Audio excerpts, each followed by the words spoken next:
Hello दोस्तों, आप सभी को प्रभु यीशु मसीह के नाम में जय मसीह की। परमेश्वर के नाम की स्तुति और महिमा हो। फिर से मैं आप सभी का स्वागत करता हूं हमारे एक और नए वीडियो में। दोस्तों, आज के समय में सुसमाचार प्रचार करना बहुत ही ज़्यादा ज़रूरी हो गया है, क्योंकि आज के समय में हम देखते हैं कि प्रभु यीशु मसीह का जो आगमन है वो बहुत ही नज़दीक है। क्योंकि संसार में होने वाली जो घटनाएं हैं वो हमें दिखा रही हैं कि प्रभु यीशु मसीह का आगमन बहुत ही शीघ्र होने वाला है। अब बिल्कुल भी समय नहीं बचा है। अगर आपसे कोई पूछे कि भाई यीशु मसीह कब आने वाले हैं, तो मैं ये कहना चाहता हूँ कि यीशु मसीह बिल्कुल दरवाजे पे खड़े कभी भी आ सकते हैं। क्योंकि जो सारी घटनाएं आज हम देखते हैं उनसे यही साबित होता है। जैसे बाइबल हमें बताती है कि यीशु मसीह के आगमन से पहले लड़ाइयों की तुम चर्चा सुनोगे, भूकंप की चर्चा सुनोगे, जगह जगह भूकंप होंगे, भूडोल होगा और ऐसे सुनामी आएगी। ऐसे बहुत सारी चीज़ें होंगी जो बाइबल हमें बताती है। जब हम इन चीज़ों को ज़्यादा से ज़्यादा होते हुए देख रहे हैं तो इस बात का ये सबूत है कि यीशु मसीह बहुत ही जल्दी आने वाले हैं। और सबसे बड़ी जो चीज़ हम समझ पाते हैं वो ये है कि इस समय मनुष्य परमेश्वर के वचन से ज़्यादा बुराई की ओर बढ़ते चले जा रहे हैं। तो मेरे प्रिय, ये सारी घटनाएं प्रभु के आगमन के बारे में हमें दर्शाती है। और इसी बीच एक ऐसी घटना है जो खासकर आज मसीह लोगों के लिए बहुत ही ज़्यादा एक चिंता का कारण बनते चला जा रहा है। और बहुत सारे मसीह लोग इस पर मुझसे सवाल पूछते हैं। वो घटना है सताव। जी हाँ दोस्तों, बहुत बार आप में से बहुत सारे मसीह लोग मुझे कमेंट करके ये पूछते हैं, ब्रदर हमारे यहाँ सताव होता है, हमारे कलीसिया में, हमारे चर्च में तोड़ फोड़ की जाती है, हमें लोग प्रचार नहीं करने देते, हमें सुसमाचार नहीं बांटने देते, और ऐसा करते तो क्या हमें उनका विरोध करना चाहिए? उन जैसा वो हमारे साथ करते हैं क्या हमें भी उनके साथ ऐसा ही करना चाहिए? अगर वो हमें ज़ोर ज़बरदस्ती प्रार्थना नहीं करने देते तो हमें भी ज़ोर ज़बरदस्ती करके उनके विरोध में खड़ा हो जाना चाहिए? तो ऐसे ही एक भाई ने हमारे पास सवाल भेजा है। उन भाई का नाम है संदीप टिग्गा जी। संदीप टिग्गा जी ने हमें कमेंट में सवाल लिखकर भेजा। आप स्क्रीन में देख सकते हैं उनका सवाल।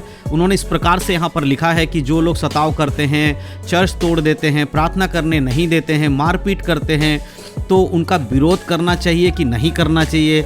अगर ये सारी घटनाएं अगर हमारे सामने होती है तो हमें क्या करना चाहिए? इस पर एक वीडियो बनाकर बताना है। तो मैं इस प्रकार जब इसको पढ़ा मैंने कमेंट का, तो मुझे लगा नहीं, मुझे बनाना चाहिए इस पर वीडियो और मुझे बताना चाहिए कि बाइबल इसके बारे में क्या कहती है। तो दोस्तों, आज के समय में बहुत ज़्यादा ज़रूरी हो गया है कि हम बाइबल पर ज़्यादा गौर करें।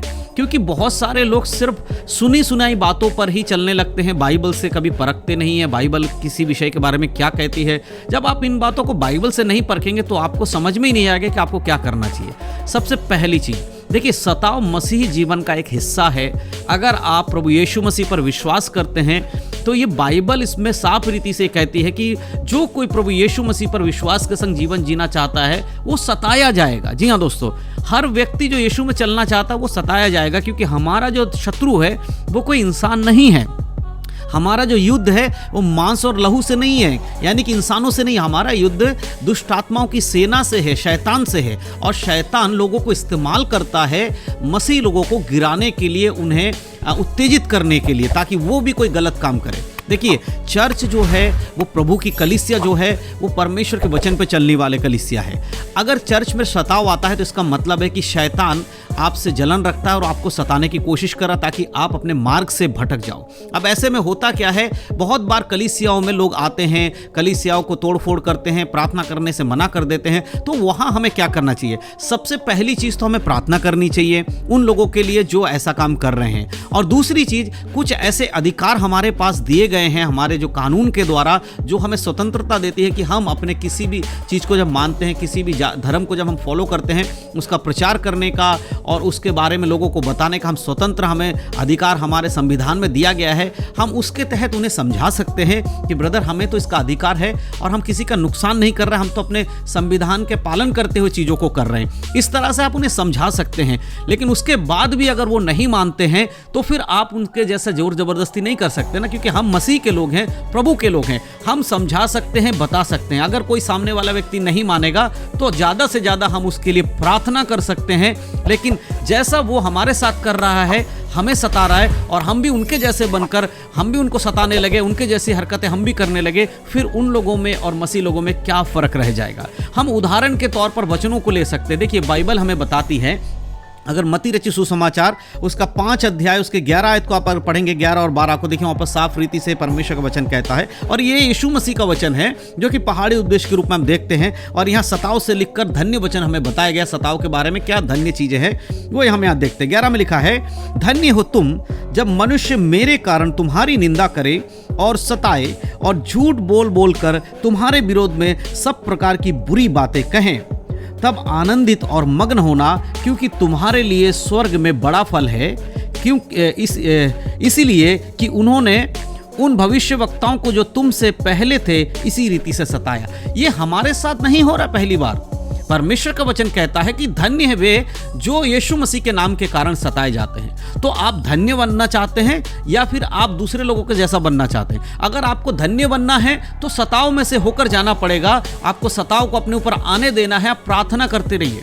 आपको क्या लगता है कि आपके पास ही सताव हो रहा है? नहीं मेरे प्रियो, आज से हजारों साल पहले यानी कि यीशु मसीह के समय में, आज से 1500 साल 1600 साल पहले क्या होता था? मसीह लोगों को शेर की गुफा में डाल दिया जाता था, मसीह लोगों को जिंदा जला दिया जाता था।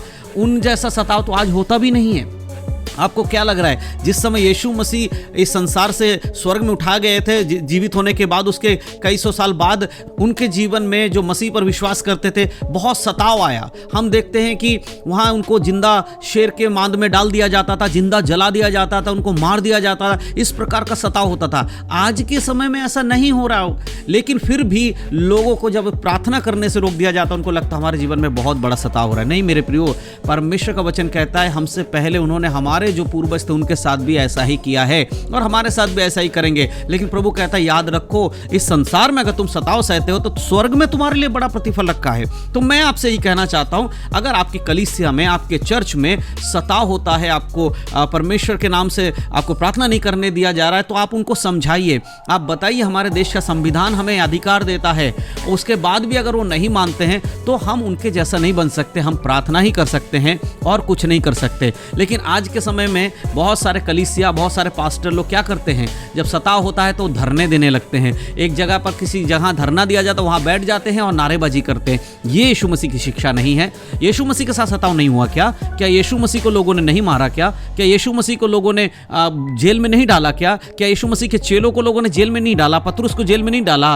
प्रेरित को, पौलुस को जेल में नहीं डाला? सबको डाला। क्या उन लोगों ने से किसी ने भी इस सताव का विरोध किया? जब पतरुस को उठाकर, यूहन्ना को उठाकर जेल में डाल दिया जाता था, उन्हें कोड़े मारे जाते थे, वो वहां से निकलकर फिर से जाकर सुसमाचार प्रचार करते थे। वो धरना नहीं देते थे। जब पौलुस और सिलास को बंद कर दिया जाता था तो वहां पर वो परमेश्वर की महिमा करते थे जेल में बैठकर। वो धरना नहीं देते थे। वो प्रभु के लोगों को बचाते थे। जो उनको सताते थे उनके लिए वो प्रार्थना करते थे।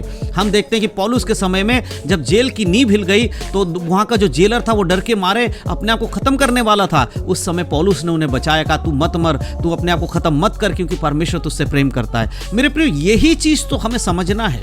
सताव होगा, अगर हमारे आंखों के सामने भी सताव हो रहा है तो हम उसका विरोध नहीं कर सकते, बट हम उन्हें समझा सकते हैं, उनके लिए प्रार्थना कर सकते हैं। जब हम सताव का विरोध करेंगे तो हम बाइबल का विरोध करेंगे, क्योंकि बाइबल का ही एक हिस्सा है सताव। परमेश्वर कहते हैं कि तुम्हें कठिनाइयों में से होकर जाना है। यीशु मसीह ने कहा सकरा और चौड़ा मार्ग, तो हमें सकरे मार्ग से जाने के लिए कहा गया, चौड़े मार्ग से नहीं। चौड़ा मार्ग आपको विरोध सिखाएगा, सकरा मार्ग आपको बर्दाश्त करना सिखाएगा। तो जो व्यक्ति बर्दाश्त करते हुए जाता है वही वचन के अनुसार सही है। तो मैं समझता हूं संदीप जी का जो सवाल था, आप में से बहुत सारे लोगों का भी यही सवाल रहा होगा कि जब हमें सताव होता है तो क्या हमें उनका जवाब नहीं देना चाहिए, उनको विरोध नहीं करना चाहिए? तो बिब्लिकली नहीं करना चाहिए किसी का विरोध। हमें सिर्फ उनके लिए प्रार्थना करना चाहिए, क्योंकि जो लोग आज विरोध कर रहे हैं, आप पहले उनके जैसे ही थे, मैं उनके जैसा ही था। जब हम यीशु को नहीं जानते थे हम भी इन चीज़ों का विरोध करते थे, हम भी दूसरे मसीह लोगों का विरोध करते थे। लेकिन जिस समय हमने यीशु को जान लिया, सत्य को जान लिया, हमारा उद्धार हुआ। तो हमारा उद्धार हुआ कैसे? क्योंकि हम जिनको बुरा कहते थे उन लोगों ने हमारे लिए प्रार्थना किया,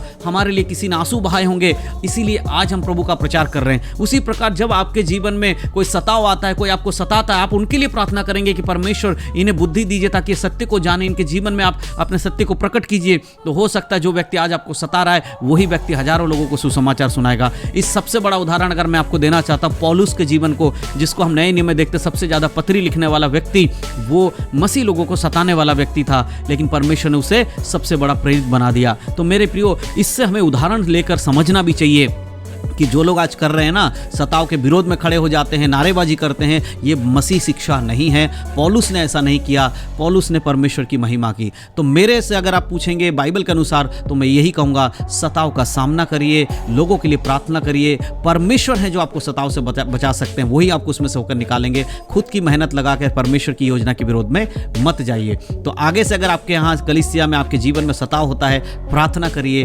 परमेश्वर आपकी सहायता और मदद करेंगे। God bless you.